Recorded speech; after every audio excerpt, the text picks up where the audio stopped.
To say that I was excited for Echoes of Wisdom would probably have been an understatement. What isn't an understatement is how much I am pulling off this dress. And if I say that, it makes it seem like it might be true.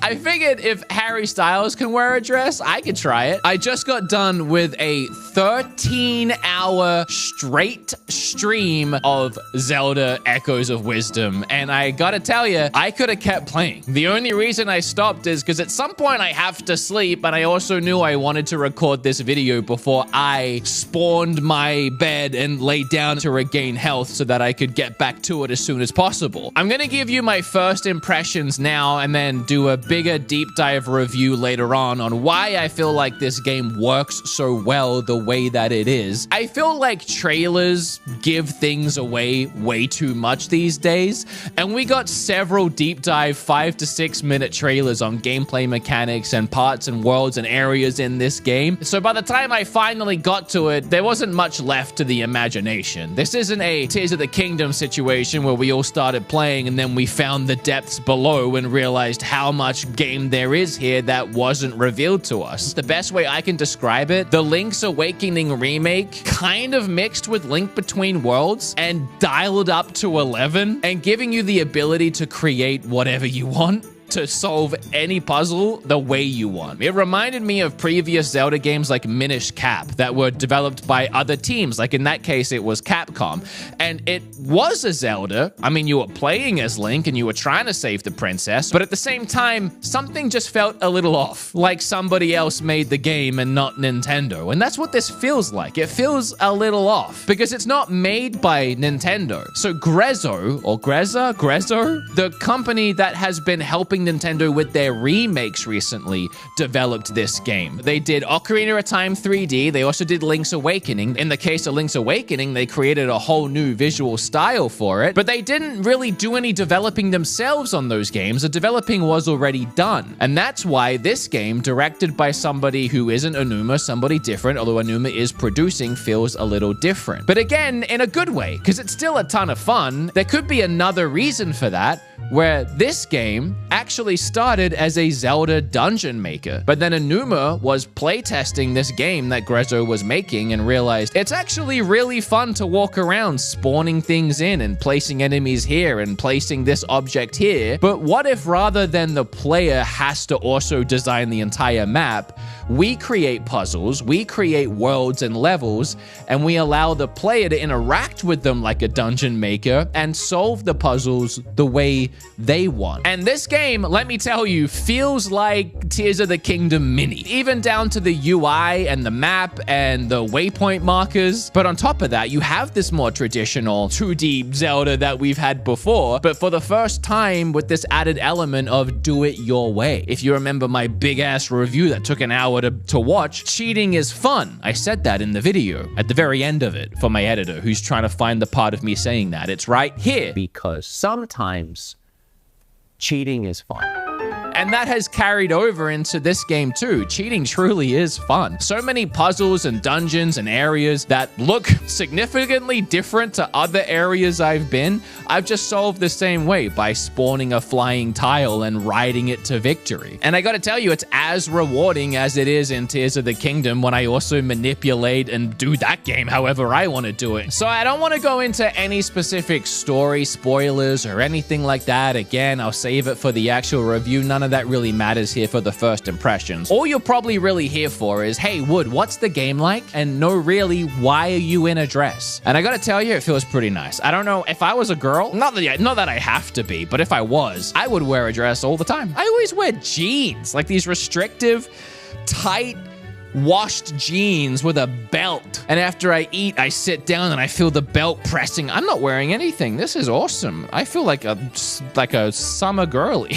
The game isn't as open-ended as Tears of the Kingdom and Breath of the Wild. You can't immediately run to the end boss and defeat it, but you are given some freedom in that way. When the game begins, 2 big rifts open up, one on the east and one on the west, and you can decide which one you want to head to first. Or you could also just ignore them for a while and explore the rest of the map if you want. That said, at some point, if you want to progress the game, you are going to have to go to one of those 2 goals and then start doing the dungeons. And yes, this game has dungeons. It's Tears of the Kingdom Breath of the Wild if it has dungeons, which is what so many of you were screaming about for so long. So if you don't buy this game now, you're really a hypocrite. I guess now is a good time to talk about my only real complaint with the game. The UI of summoning things. I swear to God, Nintendo or Grezzo or whoever, 2 things I want to ask you right now. 1, did any of you actually try playing this game when you were making it, especially in late game? Because I don't believe for a second a single one of you did and thought this works. On top of that, my second question, did none of you play Tears of the Kingdom and have the exact same issue with the UI and the menus when you're trying to use a bow or a sword or attach something to this or throw something here and do this and that? The menus were such a nightmare, and it was one of the biggest complaints everybody had about Breath of the Wild and Tears of the Kingdom. And you somehow did something even worse in this game. When you clone something, it goes into your big scrolling category here, and the more things you clone, the longer this scrolling category becomes. And at this point in the game, 13 hours in, I've probably cloned at least 100 things, and when I want to find thing 99, you better believe it's like opening a dictionary blind and trying to find the word for hell. There's no way of like picking favorites, of binding it to a separate key. The only thing you can do is freeze the game, bring up this whole scroll bar, and then sort it by things like recently used, recently cloned, most used, type.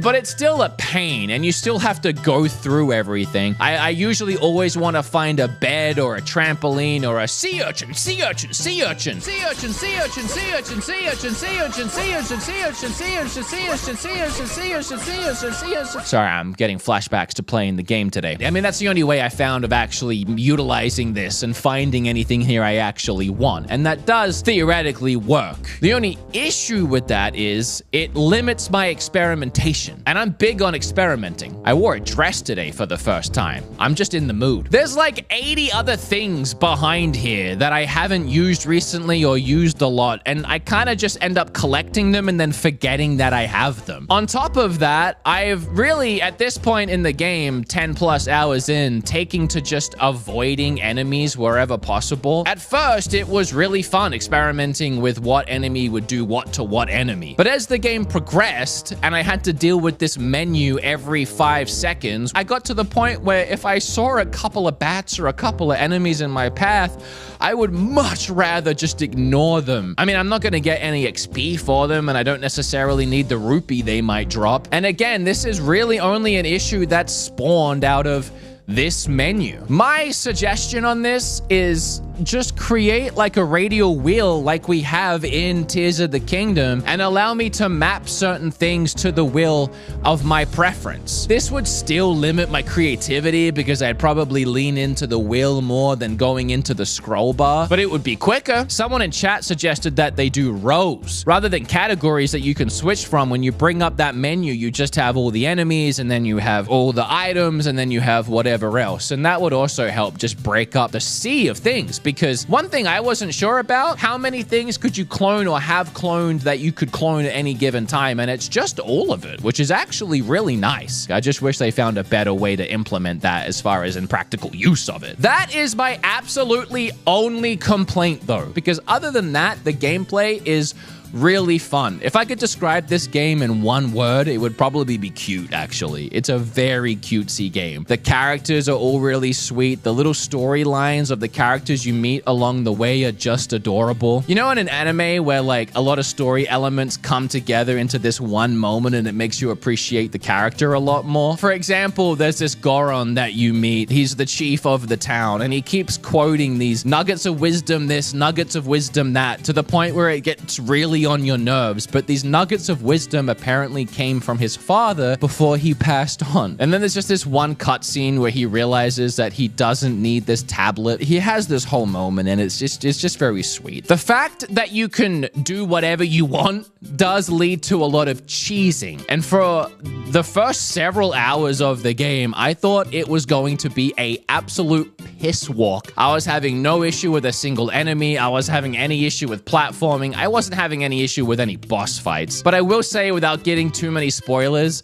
I started dying a lot more frequently towards the last 4 or 5 hours of my gameplay. Whether that was to platforming that they made a lot more challenging or some actual boss fights stepping up to the challenge, I was having a lot more fun with the difficulty as it went on. And I was actually impressed on how the difficulty ramped up. The pacing is really nice. You're not stuck in any one place too long. I found a ton of NPCs and cute little towns and areas to visit. There's not only the big dungeons, but there's a lot of little side dungeons and nooks and crannies around the world to explore. This is very much Tears of the Kingdom mini. If you were to ask me if it's worth it, I'd say heck yeah. Heck yeah, my guy. It's a Zelda game, for one. I just played it for 13 hours straight and had fun the entire time, except one time where there was a pillar and I had no idea how to reach it. And I think it was because I accidentally didn't clone something I was supposed to, but with a little bit of creativity and ingenuity and luck and skill, I managed to do it. There's other moments where, like, I'm trying to get a creature to drop a bomb and I'm just literally screaming at it to drop the bomb and I just wish I could drop the bomb. There are other times where I'm spawning a creature to attack an enemy and I'm just blue in the face yelling at my creature to please Pokebattle and attack before you get hit and die and I have to resummon you. Other than those moments, I had a ton of fun. I look forward to finishing the game, and I'm actually glad it's not crazy long. It's just the right amount of time. I definitely think it's worth the price. This game gives you so much freedom in how you complete the game, while still giving you a traditional, linear, dungeon-focused Zelda experience. It really is a great blend of old Zelda and the new style of Zelda. It might actually see a lot of the fans of Zelda who didn't really like Breath of the Wild or Tears of the Kingdom really enjoying this game. And on the other side, people who really liked Tears of the Kingdom and Breath of the Wild enjoying that they can play one of the more traditional Zeldas in that style. It's a really interesting hybrid and possibly a win-win for all Zelda fans of all shapes, kinds, and sizes. I know I went on a lot about the UI, but that's just what was on my mind because I spent so much time being frustrated by it. But I can't stress enough the overall cutesy charm, whimsical nature, old school dungeons, fun level design, and the creativity to do whatever you want has really been appeasing my little Zelda goobly gobble brain the whole time I've been playing it, and I've been having so much fun despite dealing with yet another clunky Nintendo Zelda UI system. As of right now, I'll say that I really recommend it, but that could change. Watch my full review. Maybe I'll change my mind. I probably won't, but I just want to give you a reason to watch my full review. I'm going to go to bed now because I got to get up early tomorrow and finish the game live on stream, but I hope you enjoyed this. Really quickly, a couple of things. One, I have a new channel called React-em-Ups. It's an old school YouTube type channel. I'm doing YouTube like it used to be, just a guy talking to a camera. I wanted a place to be creative and do something other than Nintendo all the time. So there's a couple of PlayStation things over there right now you can go and check out if you want. And by the way, I wore a dress for this. So the least you could do is like, comment, and subscribe for me, please. For the love of God, my dignity is out the window. No, I'm kidding. I'm fine. I feel more dignified. I feel slay. I'm so tired. I don't know what I'm doing. All right, let me know if you like the game down below, and I'll see you next time. All right.